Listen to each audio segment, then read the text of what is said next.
Very good morning. Good afternoon, children. Good afternoon. Am I audible? Please reply in the chat box.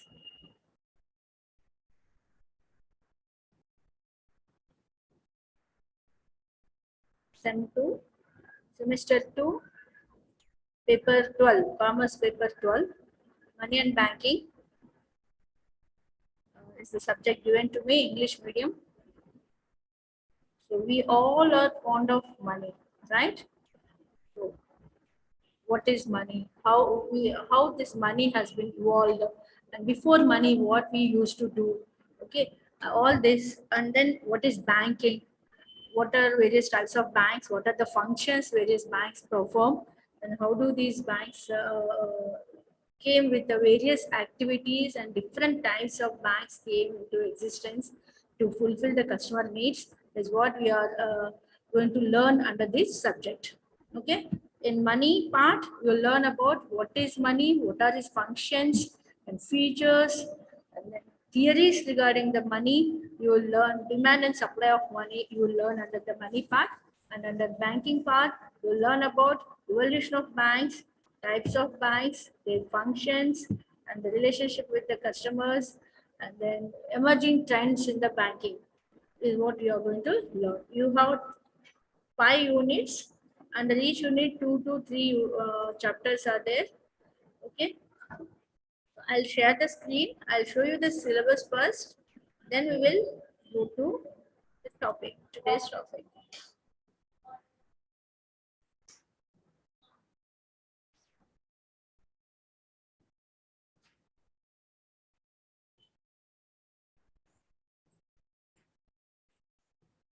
Just a moment.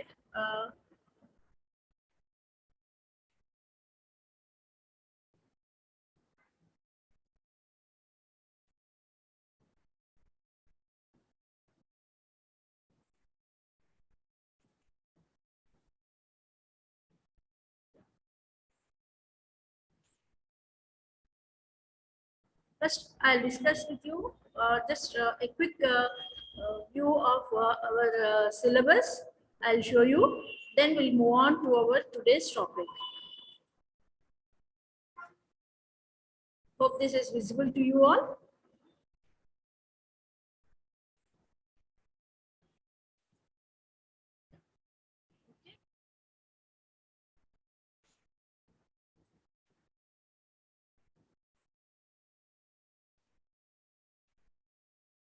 Money and banking. This subject, first block, you have 3 units.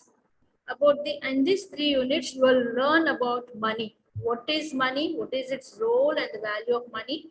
The first unit entirely about evolution of money. Second unit is like under the evolution of money, barter system, inconvenience, and functions of money, classification of money. You learn. The next unit is about demand for and supply of money, where you learn about what are the motives of holding money and what is the demand for and supply of money and its impact. You will learn about and money creating agencies.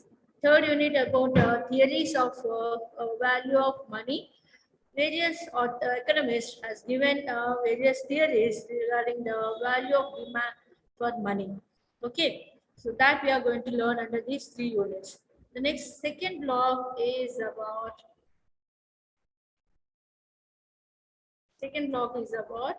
commercial banking. Under the commercial banking, again you have 3 units. First one is structure of banking system. Then unit 5 is upon commercial banks, and unit 6 is on banking reforms. Structure of banking system, what are the different types of banks you have? Branch banking means what, mixed banking, what are different, like so how the structure of banking system goes, you will learn and its functions. The unit 5 is relating to the commercial banking system, that is how banking system evolved and what are the different types of commercial banks and the significance or the importance of commercial banks, how commercial banks create credit. It's the credit creation of commercial banks, the concept and the process. Okay, and then the modern services that are provided by the commercial banks. Banking reforms in commercial banks after nationalization and time to time, certain reforms have been taken with the interest of the public. So you learn about what are those reforms, how these reforms show what is the impact of those reforms. We will learn about this. The block 3 is upon central banking. Under the central banking, again, you have two units, units 7 and 8. You learn about what is central bank and what are its functions and objectives, and credit control by central bank, objectives of credit control. Commercial banks creates the credit and central bank controls the credit. As a what are the objectives of controlling the credit, and what are the methods that central bank adopt to control the credit, we learn. And the units 8 is about Reserve Bank of India, the structure of RBI, objectives, functions, and the framework, monetary policy of RBI. Okay, and RBI's measures in order to control the money and demonetization. The next block 4 is about rural banking. Under the rural banking, you learn about what is rural finance and what are the components of rural finance, where the rural banks get the finance, the sources of rural finance. You will learn. You have 3 units again under this. So first unit entirely relating to the rural bank. What are the rural banks? Various rural banks means, and what are the objectives and what are the components, and how the rural banks raise their funds, the sources. You will learn about that. In the next, cooperative banks. Under this entirely, this unit tells about the cooperative banks, their structure and their functioning, and the RBI's and cooperative bank comparisons, the future of the cooperative banks will learn. The 11th unit is upon regional rural banks, which is coming upon this again, which is another important topic. Establishment of regional rural banks, RRBs, next their objectives, the capital structure and characteristics, how do they raise their capital, okay, and what is subsidies or concessions that are given by the given to the RRBs by the government, credit policies of RRBs, you will learn, and problems that are faced by the RRBs. The fifth block is upon emerging trends in banking system. You have microfinance, 3 units here, microfinance, retail banking, and electronic banking. About these 3, you will learn in detail. Again, microfinance, what is it mean, objectives, microcredit means is there growth and demand for the microfinance, key players in the microfinance system, models, different models of microfinancing system. You will learn under that. The next unit 13, you will learn about retail banking. Under the retail banking, again, what is retail banking mean? What are the functions, the relationship, the difference between the retail banking and corporate banking system? The retail banking products, advantages, disadvantages. Such an interesting subject. 14, unit 14 is about electronic banking, that is e-banking, whatever online banking services we are undertaking now, online payments for our various transactions. Relating to that, what is e-banking, how it will evolve, and what is the difference between traditional e-banking and various e-banking services, advantages and disadvantages of e-banking. These are the topics you have. Such an interesting topic. If you pay attention and listen, you will come to know, you almost know about this, but only the relating to the banks, you might have heard of something, what is commercial bank, and at least not in detail, but commercial bank, so RBI, what are rural banks, what RRBs do, what are the recent trends in the banking system, all these things you know. But as in an academic perspective, using certain academic terms, you will learn in detail about these topics, right? So altogether you have 14 units to be covered in our given 8 classes. 14 units in 8 classes. That means each unit I'm supposed to cover in each class I'm supposed to cover 2 units. So please be cooperative. Whatever what the examination perspective, whatever important topics, those we will cover. The rest you can prepare depending availability of the time. So please, shall we move on to our class? Okay. Please. So I said this. We are having 14 units, 8 classes. That means per class, I'm supposed to cover minimum of 2 units, then only 7 classes, and one class here and there, almost 8 classes gets over.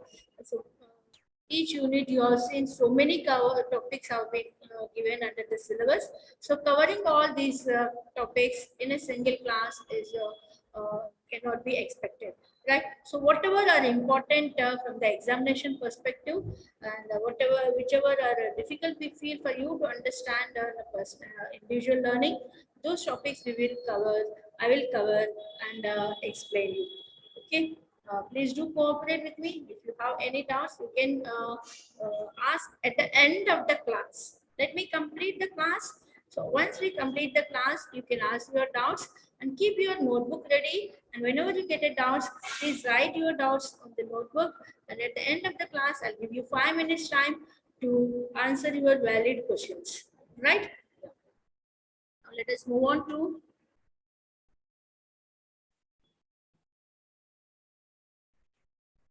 so today's class, I'm going to talk about evolution of money and demand and supply of money.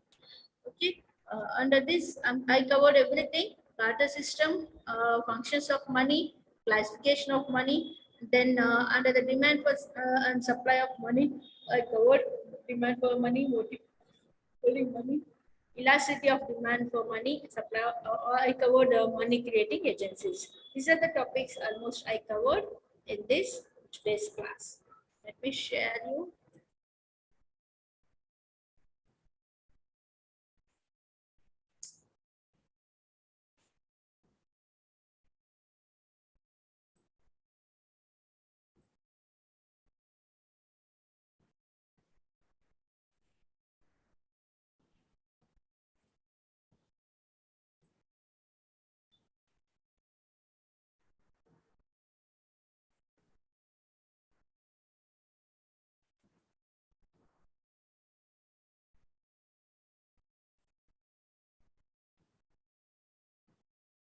This is the money and value of money, evolution of money, how money has been evolved is what I want to learn.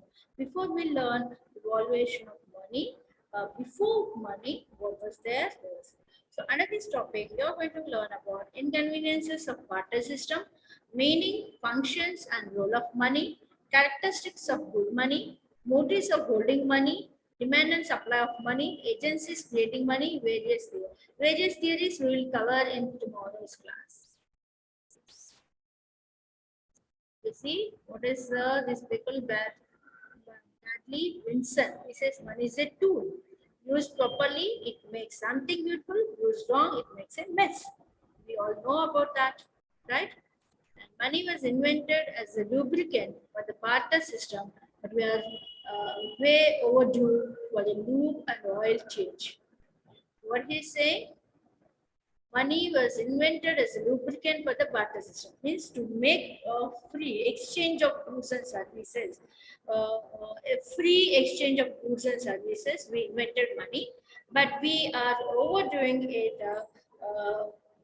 for some over using it, overdue for a lube and a oil change. Means frequently we need to make a change. He will say, okay.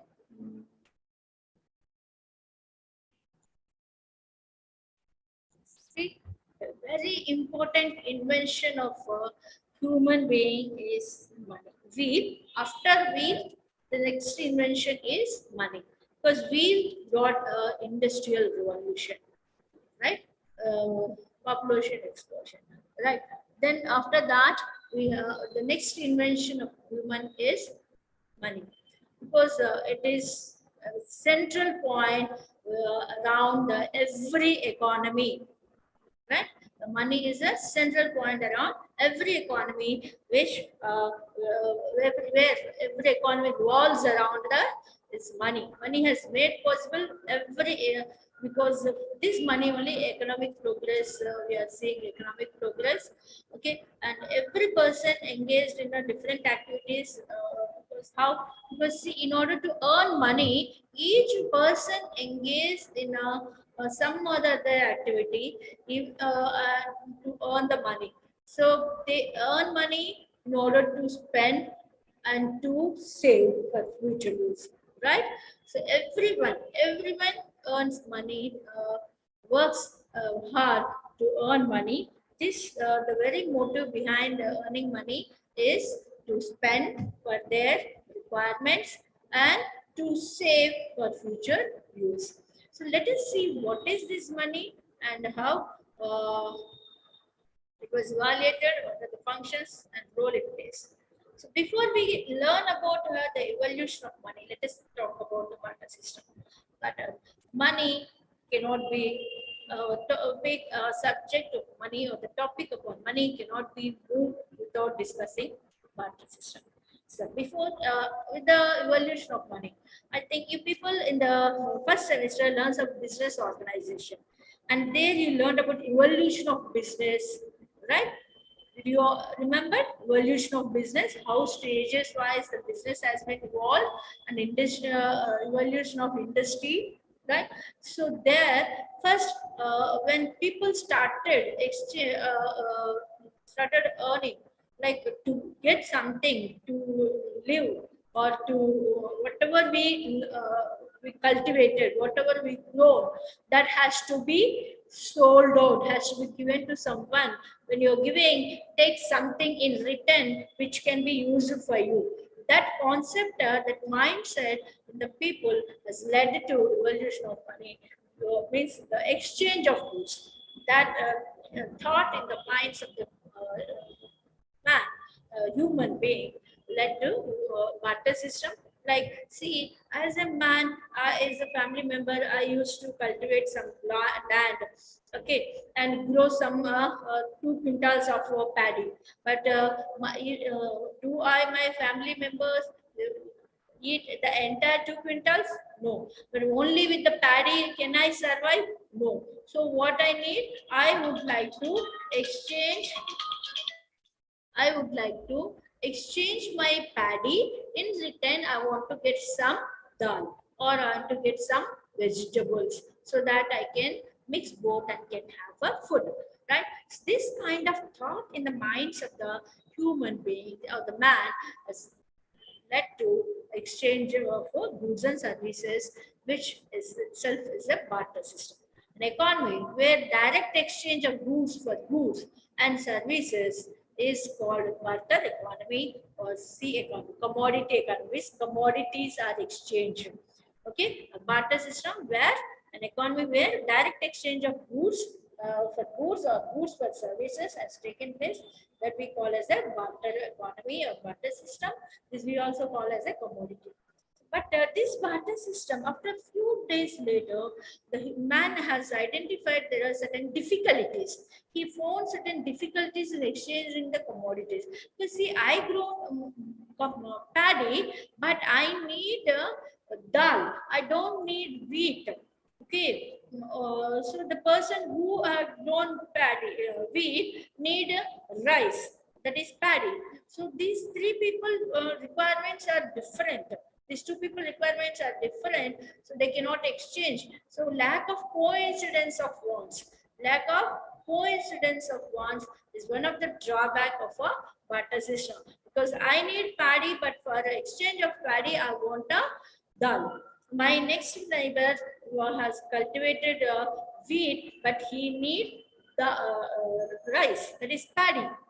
He can exchange with me, but I can't, because I don't need wheat, I need dal. So I had to search for a person where who can take my paddy in exchange of dal, right? So that is coincidence of wants, double coincidence of wants.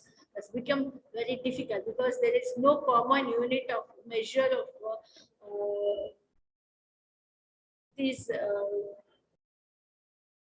things. So to measure in terms of value or for different goods, there is no common measure and common value, which has become one of the limitation of a lack of call double coincidence of ones. As I said, see here, this fellow wants to sell a bull. Okay, but this something that he's carrying with this, but this fellow want a pig instead of bull. Okay, so they cannot exchange. Okay, though this a Y person, second person is having what this first person want, but second person don't want what first person has, right? So they cannot exchange. This leads to trading cost, huge trading cost. You have to travel along to find the person who can exchange your bull for your requirement. The next. So,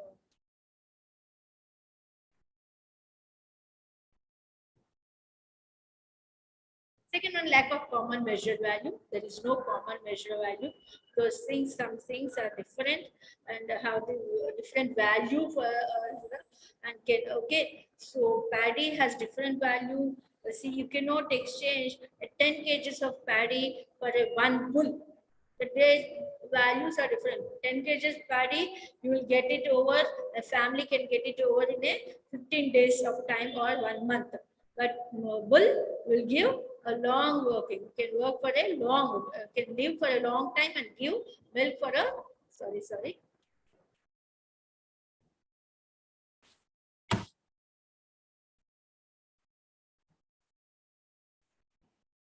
Okay, so give long time. You get the benefits out of that. So that's how there is no common unit to measure the value of these goods and services, which is again a difficult. Next, indivisibility of creating goods or certain goods. There's certain goods you cannot divide. See, I have paddy, but okay, madam, paddy and cow. I can give 10 kgs of paddy, but he can't give the entire cow. Can he divide it? Once you divide, separate it, that cow has no value, right? So there are certain goods or products which cannot be divided, okay, which cannot be divided, because of which again exchange gets difficult. Means I want 10 kgs of paddy and 10 kgs of dal. Okay, these two equal to one cow, say example, but I had to take from two different people. So can I divide my cow to two parts? No, no, I cannot divide. Once you divide, you know, it loses value, right? Same way, so exchange of cow or horse or right is makes it difficult. The next one is difficult in making deferred payments. Like if you are exchanging, you are supposed to pay now only. You cannot pay later, right? You cannot say, see, I'll take your paddy now. Later you exchange whatever you want with me. No, it's not like that. So you cannot deferred payment means buy now, pay later. Means this kind of facility is not there in the barter system. Okay, so it makes difficult. The next one is limitations of barter system. Difficulty in storing value. That is the other one is difficulty. The other limitation is difficulty in storing value. That is certain goods cannot be stored for a long time. See, you need to get a coincidence of wants. What you want has to be exchanged with the person same what he wants from you. Okay. So when there is a lack of coincidence, you cannot exchange. But at the same time, you cannot store those goods for a longer period time because they lose their value by the time passes on. Okay, so take vegetables and fruits. See, uh, again, take the example. I say, for example, you have fruits. You cultivated some mangoes now, and you want a paddy. You have to search for a person who can exchange paddy for mangoes, right? If you mangoes as plus as this cannot remain same after 1 week, right? So they lose their value by storing it. That is again a difficulty in exchange of goods under the barter system. The final one is exchange of services. Okay, things somehow we can exchange depending on the satisfaction levels. But can you exchange services? Can you measure? There's no measure. You cannot exchange the services because your services are as a teacher, whatever I taught in exchange, again, they cannot exchange anything more than that gain knowledge from a teacher, right? A doctor who saves the lives of the ill health people, right? So those services, again, the person cannot say, hey, come, I'll treat you, right, when you get a fever, right? So it is difficult, it is more difficult to be services to be exchanged. So these are the drawbacks of a barter system. Okay. So what are they? Double coincidence of wants, common measure, lack of common measure of value, and difficulty in indivisibility, difficulty in storing value, difficulty in making deferred payments, and difficulty in exchange of services. These are the differences which you difficulties which you find in the partner system. So then the man has evolved money. He thought there should be a common measure. So here, whatever the drawbacks he faced, from that he picked, okay, by exchanging, we are facing some problem. That is, we are only unless our wishes are matched, we are not going to exchange unless the certain goods cannot be exchanged and certain goods cannot be stored. So they how to overcome the problem? They came into existence the money, valuation of money. First, man has evolved a commodity as a used commodity as a money.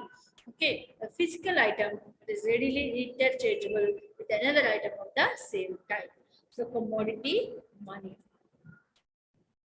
So you have various things here, commodities.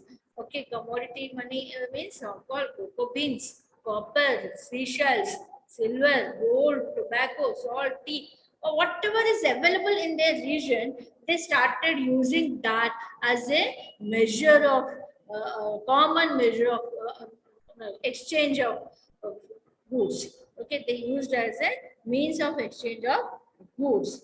Okay, see, in my area, say for example, seashells. I'm living in a seashore, so I use seashells as my means of money to exchange the goods. And some people use tea leaves as means of exchange of goods. Okay, like that, people who can cultivate tobacco they used, and the mines where gold mines are more, they use gold as the exchange of money or means of exchange of goods. So like that, commodity money came into existence with the available based on the availability of the goods, the products in their areas, using it as a means of exchange of goods. Okay, so in that, the first stage there came into existence, there was metallic money. The first stage, different shares. After commodity money, again they found the difficult because tea, some people cannot travel all along to sell in the area where gold mines are available, right? Or okay, tobacco. The people who cultivate tobacco, who has more quantity of tobacco, who are using its tobacco as a means of exchange, cannot travel all the long where cocoa beans are available, right? So this takes again a costly and takes a long time for exchange of goods. So again, they found difficulty in exchange of goods with by in spite of having a commodity as a money. Then there came into existence metallic money. So in metallic money, various metals, these are also commodity money only.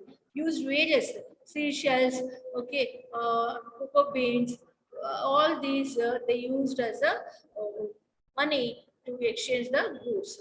But after commodities, metals used universally and exclusively, the precious metals, they thought gold and silver are precious. They cannot be used just as a money, but just for the exchange of small valuable things.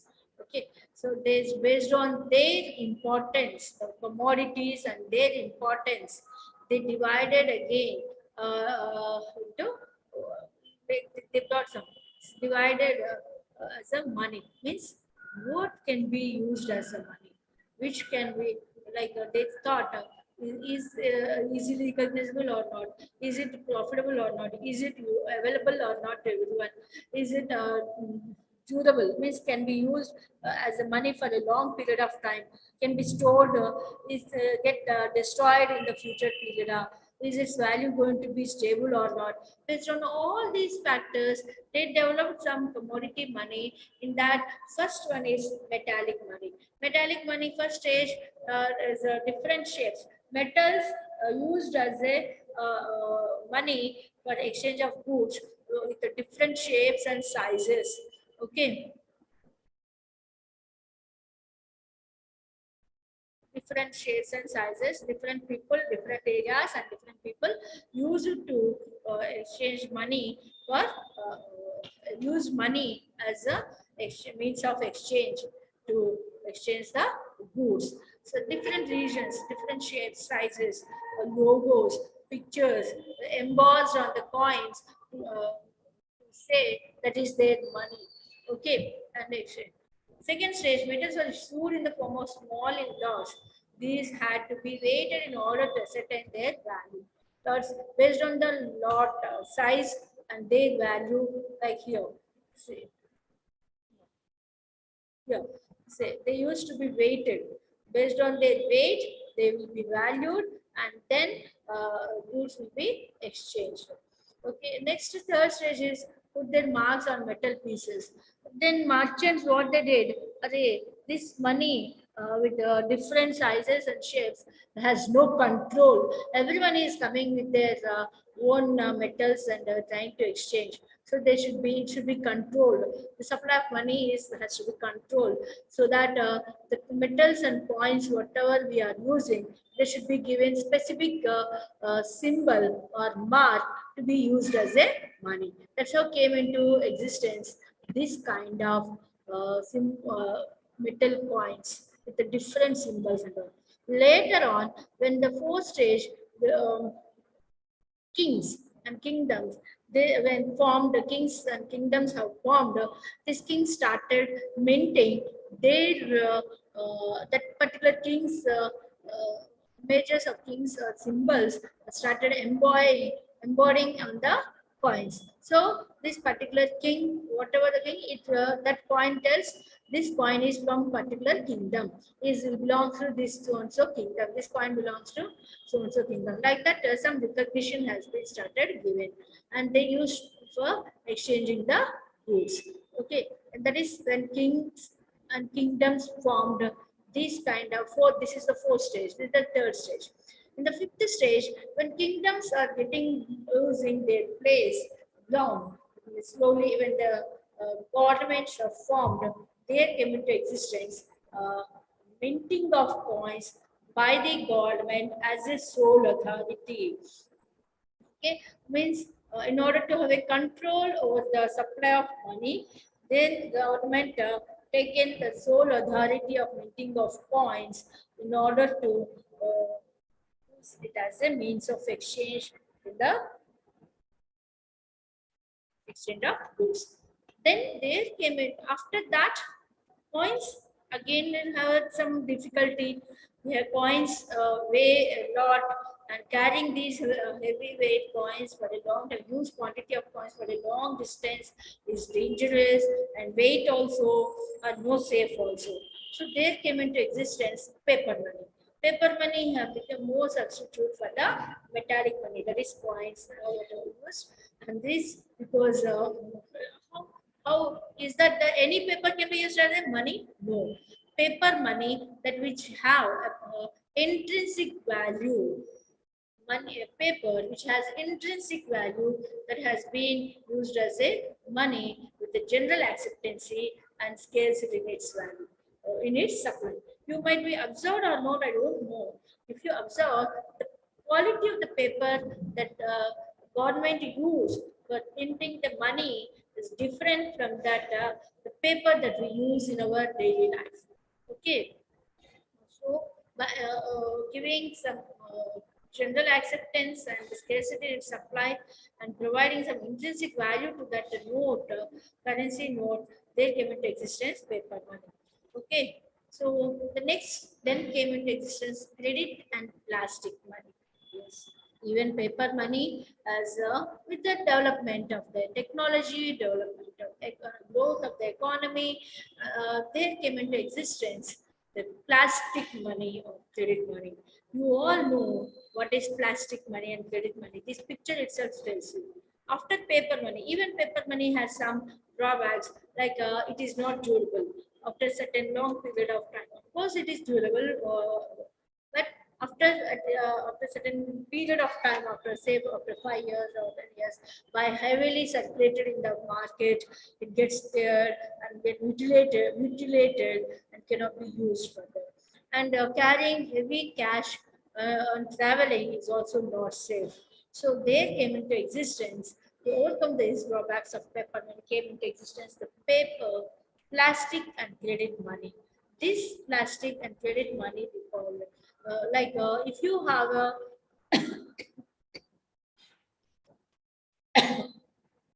what does it mean by plastic and credit money? This is the money like these are the cards which are issued by your banker. Say if you have some money saved in the bank, required a minimum balance if you maintain in the bank, the banker will issue this ATM card or credit card based on your credit worthiness. Means how long you are in the bank, what are your financial transactions, what is your credit worthiness. Basing on these features, you will issue credit card. And debit card, if you maintain some minimum account balance, you will issue the debit card. Debit card is that you can use it to make payments only when your money is in the bank. Credit card is that you can use it up to certain limit provided by the bank, even if you have a 0% balance, and within the time limit given by the bank, you are supposed to pay back. Right? So like that, using just a card that is allotted to you based on your credit worthiness and your financial information, your discipline, there came into existence credit and plastic. That means if you carry that single card, you can make a crores of rupees transactions, thousands of rupees transactions. Like that is the advantage of the plastic money.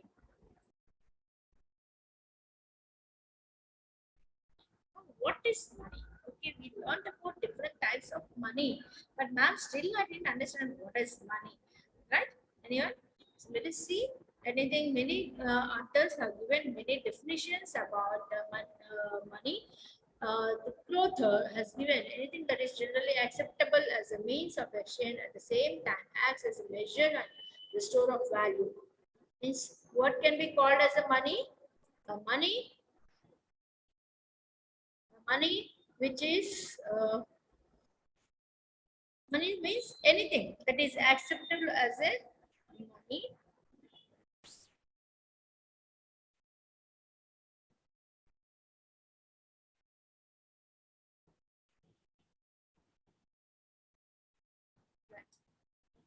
He said anything that is accepted.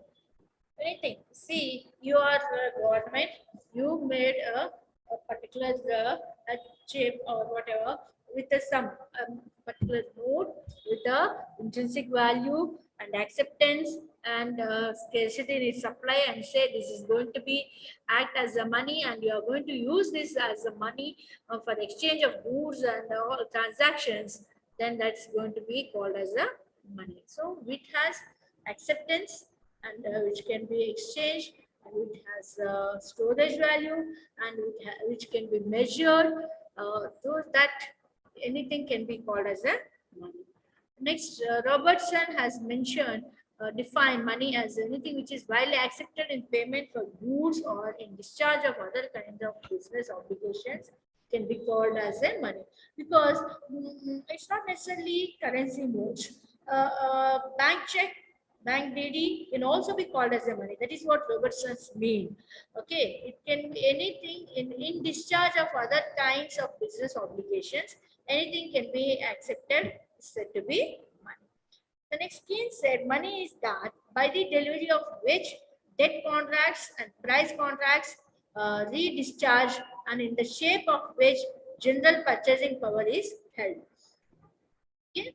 And by the delivery of which debt contracts and price contracts redischarge, and in the shape of which general purchasing power is held. So when you can enter into the contracts and you can make payments in future days, and you can make the purchase and which allows you to improve your purchasing power, that anything can be called as a money. That is what Keynes has done. Yes. The same whatever definitions you learn, that can be given in a small terms. So classification of money. Money can be broadly classified into common money and bank money. Common money means you have again two types, limited and unlimited. Okay, so common money is legal tender money. Common money is which can be legally used for, as a means of exchange. Okay, that is called as a common money. You have two types, limited and unlimited legal tender money. Limited means legal tender up to certain limit amount. And unlimited, like 50 paisa, 1 rupee coins, 2 rupees. These are the limited amount released in a limited.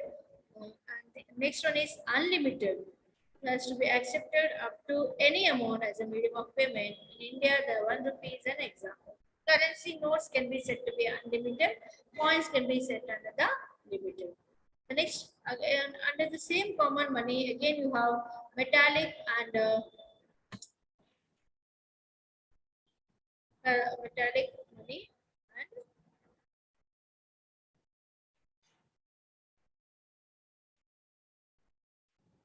paper money. Metallic money means coins. Paper money means currency notes. Okay. Then now the next one is classification of metallic money. We said metallic money means coins. Paper money means currency notes. Again, under the metallic money, you have standard money, token money, subsidiary money. So let us see what are these. Standard money is the one.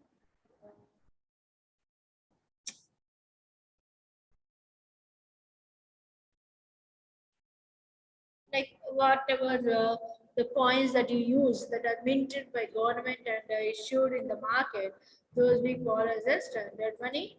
Okay.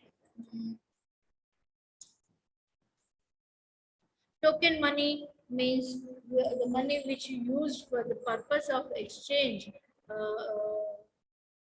is like what you call token money. Subsidiary money, instead of direct payment, you can exchange it. Okay.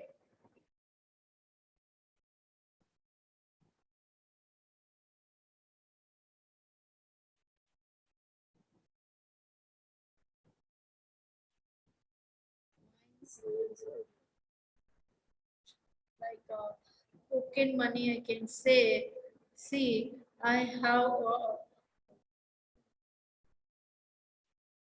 coins or token money on a paper, on a stamp paper. If I write, it's a thousand rupees, pay 1,000 rupees. Used, so it's not a actually whatever the value it is showing on it, not exactly that, but the worth, I can say gold. Subsidiary money.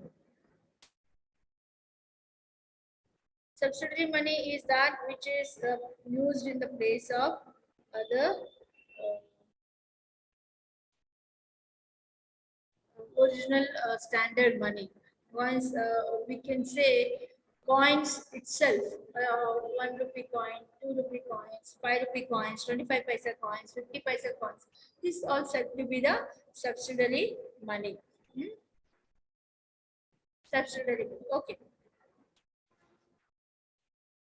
Then the Coming to the paper money classification. Paper money classification, you have representative paper money, managed money, fiat money. Representative paper money means, yeah, like the whatever published or printed by the government. See, by looking at the currency note, you say this is US dollar, this is Australian dollar, this is Indian currency, rupee, Pakistani. How you are saying? Because upon that currency note, you are representing it belongs to which country. That country's RBI stamp is there. So those are said to be the representative money, which is identically issued by that particular country's central government to be used as a means of exchange. Managed money. Managed money is what like you are say checks and all. Managed money is that currency which you are using in the place of checks. Okay, DVDs, drafts, or bills of exchanges. All these called the managed money.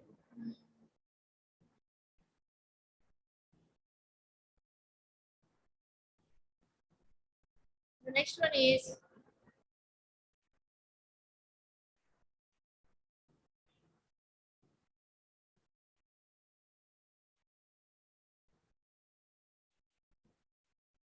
fiat money.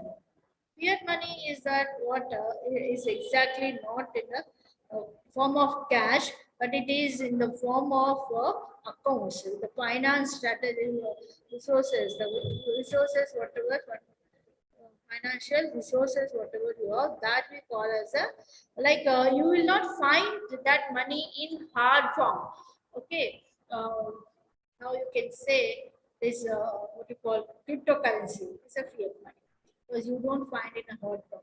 Everything on a digital way, the currency rotates among the customers.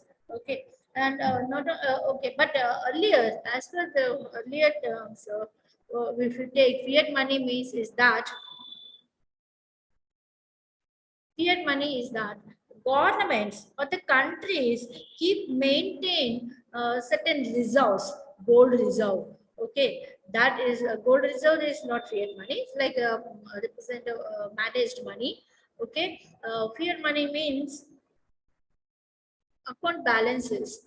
See, with the country in a foreign exchange transactions, you exported some 10 crore goods for which that country has promised you to pay after 3 months. So that you have 3 crore, 10 crores of money now with you, but you are in the with an income of 10 crores, but which is not visible. It is in the form of a balance due amount due from your neighboring country or the country which you exported the goods. So that kind of money we call as a that is legal, means when you get a legal right to obtain or receive that money, we call it as a fiat money.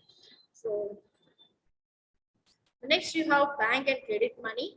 Like most of the business entities do their business transactions with the form of through bank. Why do they do through bank? Because they want to get a more transactions.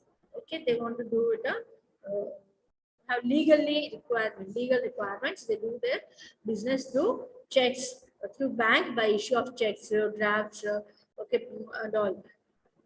Now later on we got a credit cards as debit cards. So these will have a maintenance. So this is about money. So thing, do you have this all these whatever you are using? Characteristics of good money. If now let us see about the characteristics of money, means to say to take anything as a money, what are the characteristics that it should possess? Or to call anything as a money, what characteristics that it possesses? If you see that first, cognizability is easy to recognize. A common man should be able to recognize easily and quickly the money which is a product or a thing which is taken as a money. must be easily. See, paddy, if you keep, I'm poor in identifying a paddy. Or something like diamond, if you keep, among the diamond, along with the diamond, some other normal stones you keep also are not able to identify which is a diamond stone and which is a CZ stone. So anything that is acceptable as the money must be easy to identify, recognized by a common man. The next one is that portability. Yes, portability means easy to carry. Anything that is acceptable as the money must be portable to carry. Easy to carry from one place to other place, easy to exchange, easy to carry, easy to make payments or purchase easily. The next one is utility and value. Yes, anything that is used as a money must have a utility, must be utility when it gets a value, when it is a scarce. So if you take a paper, the currency notes with the normal A4 papers, everyone will print, right? So the quality that used is not available and which is scarce and which is not easily available. So it got some value. So anything which is used as a money must have a usefulness. At the same time, it must have a scarcity in its supply. That then only and some legal protection must be given. The next, durable. It should be able to store for a some time. It must be durable. Must be able to store. By storing it, you should not lose its value. See, money means, of course, you may talk if you have the money, madam. Last time, 10 years back, my 1 lakh is worth for 1 crore, but now it is not even worth of 10,000. You may say that is depending on the exchange rates and all. You may get sorry, children, but it has some storage value, right? So that all why net present value changes depends on again other factors, but something which it must be used storage value. It must be able to store for a long period of time. Okay, it must be uniform. Okay, it must be uniform. It must be printed in the same manner, same print, same color, same size. Must have the same value. Then it is easy to recognize. Okay, stability, divisibility. Yeah, divisibility by giving different denominations, we can divide it into small units. Okay, 100 note can be divisible with the small denominations of 20 notes or currency notes or 10 currency notes, right? Then homogeneity, that is uniformity, must be available. So these are the some of the characteristics which is important. Please note down the characteristics of money. Characteristics of money is important for you.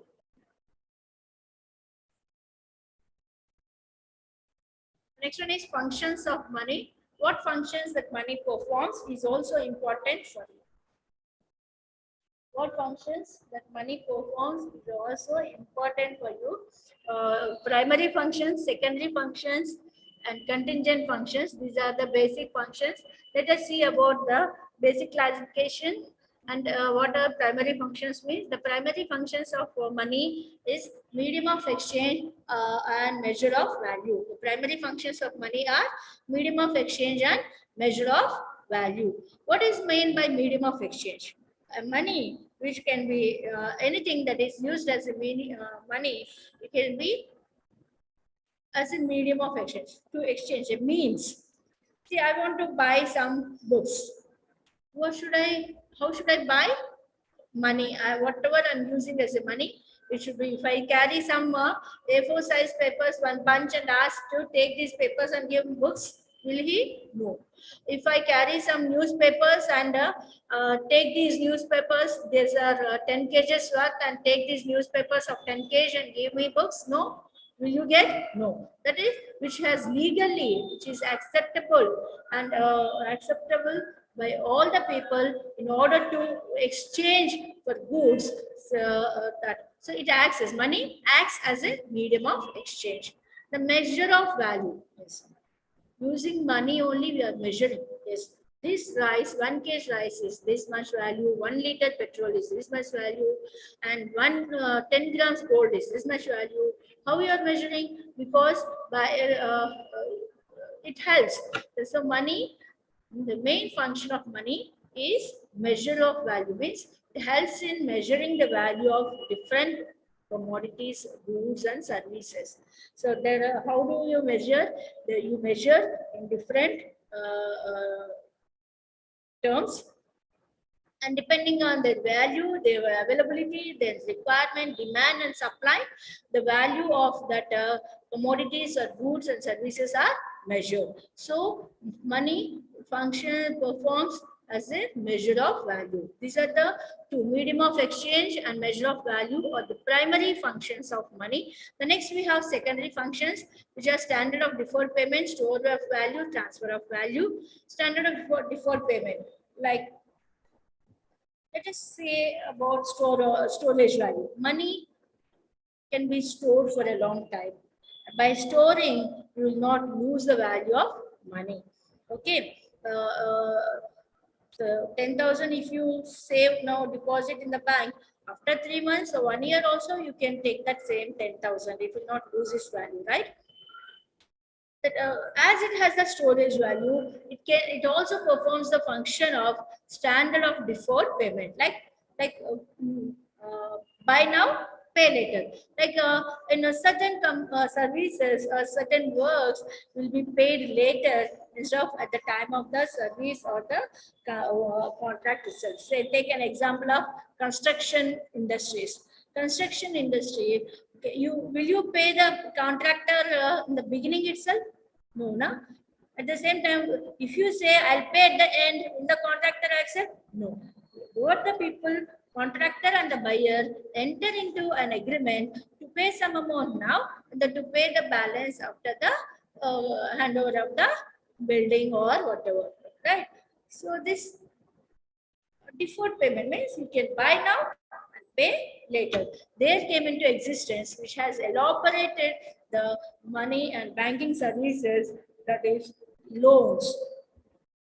Okay, standard of deferred payment is that because of storage value, you can store. There came into existence banking, which allows you to deposit your savings so that you can save safely. And whatever you stored, your money as a savings, your savings in the banks as a deposits, that money banks are using for issuing loans to the needy people. That means they are buying now. You the bank is giving loans. How it is giving loans? Okay, you want to buy car? Buy. We pay now, you pay us later. Okay, we give you now, you pay us later in installments. So standard of deferred payment. Money provided, made easy that transactions where the business has elaborated. With this function, the business has elaborated. See, now everyone, whether you have money or not, everyone buying iPhones because you got a facility of getting loans. That means with the money, it made easy to you buy. You can buy your iPhone now, and you can make payments later in installments till 1 year. Right? Transfer of value. Yes, money by transferring from one person to other person does not lose its value, and more it makes easier the transactions of business. Okay, like see, whatever the money I have, if I transfer to you, your account, will it lose its value? No. Or whatever the money you have, by transferring to your trader, will it lose its value? No. That means money provided by transferring from one person to other person, it do not lose its value because, okay, it possesses the same and made convenient. Okay, again, this transfer of value also led to the elaboration of banking functions, that is, account transfers. See, simply sitting at your home, you can transfer lakhs of funds to many people just by click of operation, right? So that's how these functions of money has led to the evolution of banking system, has helped in bringing various functions to undertake various functions by the banks and help for the growth of banking system in the country. Now coming to the next one, contingent functions, basis of credit, distribution of social income, general form of capital, maximum benefit. Yes, credit, you can lend money, you can borrow money, and you whatever money is circulating in the market helps for the distribution of income, and that how your savings, whatever you are investing, you are depositing in the banks, or okay, that excess funds that are invested in the banks, saved and deposited in the banks are using to invest in the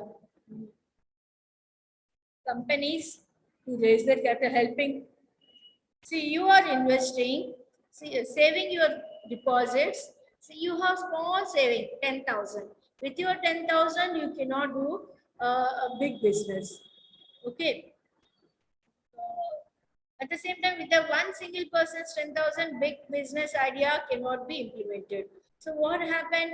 These small units of money collected at one place is transferred to the people who are in need of raising capital and bringing new products into the market. So that's how money helps for the capital formation. Maximum benefit is everyone in every or other way gets benefit. So these are the two important topics. I hope I made you understand what is money, the functions of money and characteristics of money. So you can say medium of exchange, you can store it for a period, and unit of account, you can measure it, you can like in terms of liters, kgs, and accordingly you can make in rupees, dollars, and whatever standard of deferred payment, like you buy now, pay later. These are the different functions that money performs. Again, the explanation of these all have been given here. Yes, money is a guarantee of solvency also. So many people wants to, it's nothing but storage value, transfer of value. It can be transferred in any form from one person to other person without any losing its value. You can easily transfer from it. It's not possible.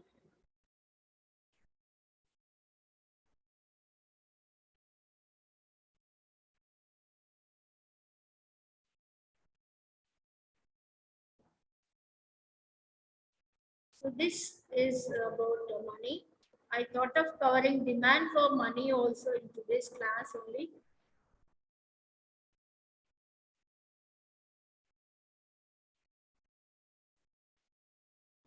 To learn about demand.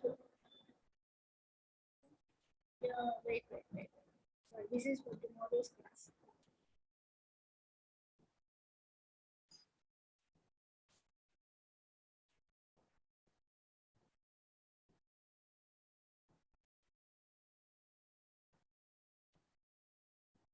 What is inflation?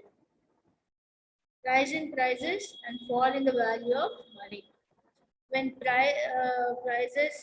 prices increase, when supply of money more in the market, when supply of money is more in the market, automatically prices of the product will increase.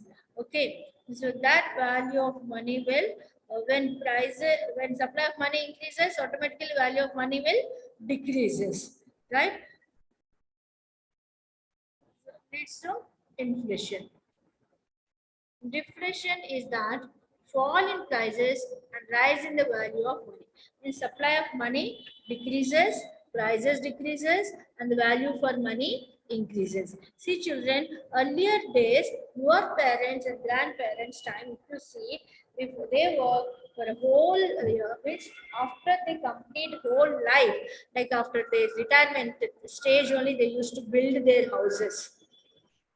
They used to earn whatever they used to earn, that is sufficient only to meet their livelihood, and from that whatever the savings they made, out of that savings at the end of their service period, that is on the retirement, they build some small house, right?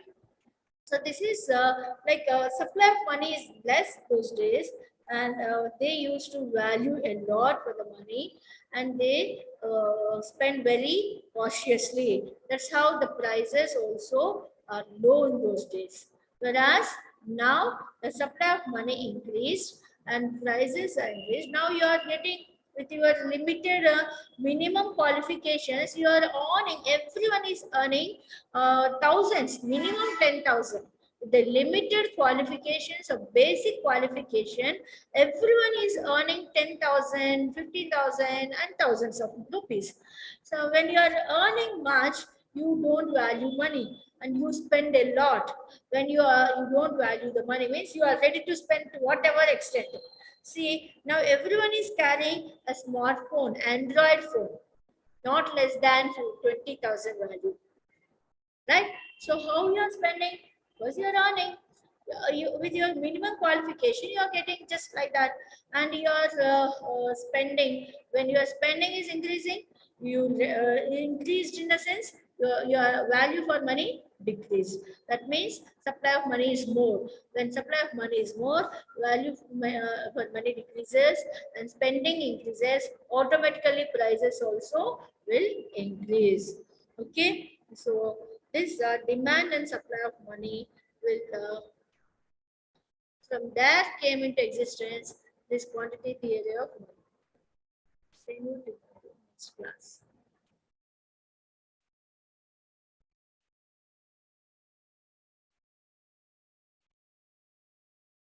Yeah, anyone has any doubts, you can unmute yourself. Thank you, children. Thank you for being here. And tomorrow's class, we will discuss upon theories of money, demand and supply of money. First, I'll explain a basic topic of demand and supply of money, and then theories of money. My PPT.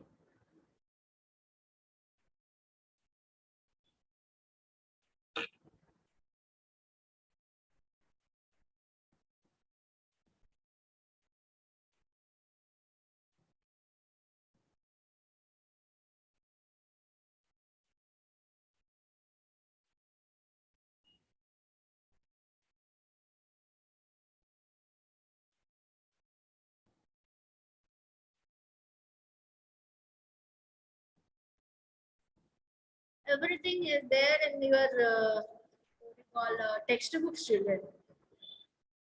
You have it in your textbooks, and you can take the screenshots whenever I'm taking the class.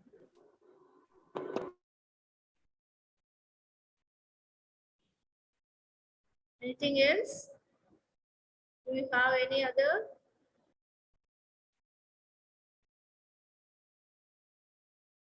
I'll send the PDF of my this today's class. Okay.